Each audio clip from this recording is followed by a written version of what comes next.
Oi galera, tudo bom? Nesse vídeo nós vamos falar sobre protocolos.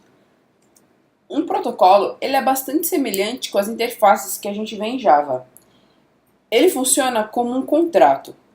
E este contrato ele pode apresentar o conjunto de propriedades e métodos que se adequam para realizar uma determinada tarefa. Ele pode ser adotado por classes, enumerações e estruturas, para que elas implementem de fato tudo que estava definido, dentro do protocolo. Podemos imaginar que um protocolo é como um treinador de basquete. Ele fala para os jogadores o que eles devem fazer, mas ele não sabe nem enterrar uma bola de basquete. Uma outra forma de se pensar é o seguinte: imaginemos que eu crio um protocolo ser humano.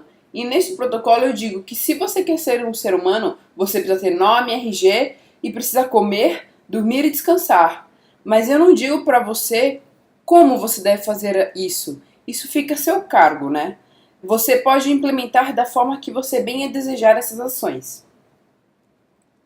Para a gente definir um protocolo, primeiro nós escrevemos a palavra reservada protocol, seguida do nome do nosso protocolo. É interessante que no final desse nome tenha a palavra protocol, por uma questão de boa prática e também porque facilita na hora de identificar se uma classe está herdando uma outra classe ou se ela está adotando um protocolo. Dentro dele, no seu conteúdo, nós colocamos as propriedades, o nome das propriedades. Aqui a gente colocou range e cooldown e o tipo delas, double, e se elas são get ou set ou ambos. Também colocamos a assinatura dos métodos.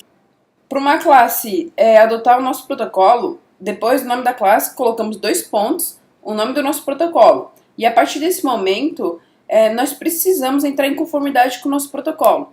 Para isso, temos que atribuir os valores para as propriedades criadas e implementar a assinatura dos métodos que estavam dentro do nosso protocolo. Uma dúvida bastante relevante, uma reflexão bastante relevante que surge quando a gente começa a estudar protocolos é pensar quando usar um ou quando usar uma herança. A herança é um dos pilares da programação orientada a objetos, que é uma abordagem mais antiga e que é bastante utilizada pelos desenvolvedores até hoje. Do outro lado, nós temos a programação orientada a protocolos, que foi recentemente lançada. E alguma das características da programação orientada a objetos é que ela faz uso principalmente de classes e subclasses e que por conta da herança nós temos um reaproveitamento de código. E também que a sua modelagem ela baseia-se principalmente em conceitos do mundo real. Já a programação orientada a protocolos, ela baseia-se principalmente no uso de structs, types e protocols no lugar de classes e subclasses. E quando o protocolo ele é estendido, ele possui a mesma funcionalidade da herança, porém você não tem nenhuma associação fortemente vinculada.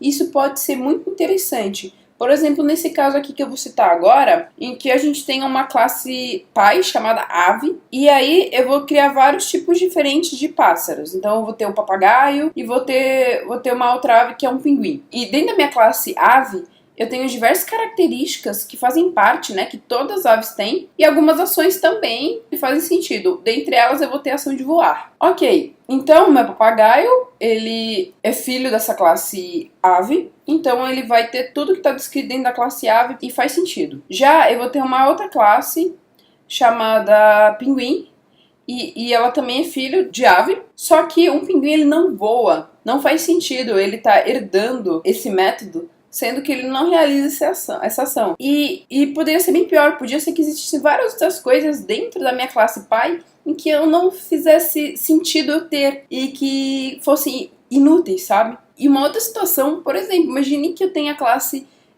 morcego. O morcego ele voa, mas ele é um mamífero. Não faz sentido ele herdar a classe ave só para poder voar. Seria melhor se a gente criasse um protocolo voar, e aí todo mundo que precisasse voar adotaria este protocolo. Por conta disso, a programação orientada a protocolos ela acaba tornando a implementação do código mais modular e extensivo.